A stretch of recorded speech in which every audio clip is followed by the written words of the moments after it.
Women's Memorial March was created out of a need to seek justice for women who have gone missing and or have been recognized as been murdered. And first of all, I'll explain why we're doing this today.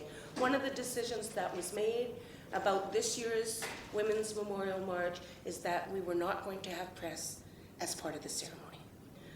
We need to honor the people that have experienced and or support the march. There are a lot of families coming from out of town, and so this press conference is in lieu of press being in the theater as part of the ceremony. Having said that, there will be plenty of opportunity. There'll be a scrum prior to the ceremony. So between around 11:15, the day out, which is February 14th, Sunday, there will be a scrum outside on the Carnegie patio. And then the ceremony will be closed, and from 1 o'clock on, we will gather at the front and start our march.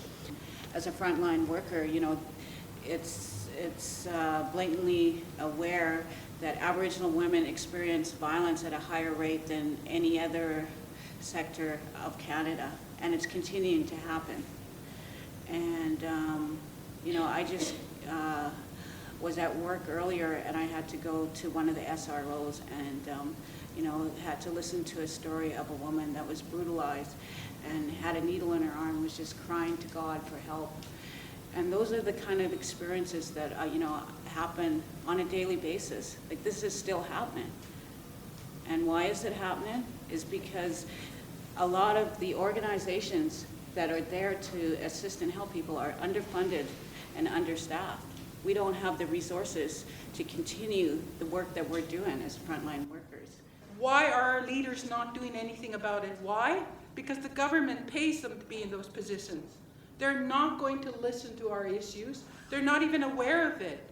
It takes people like us to take on that leadership role, to bring our issues to the forefront, to make the world and make people realize that we are human beings, that we have a life, that we have feelings, that we care about the person down next to us, or we care about the women who are dying, we care about the kids who are in the welfare system.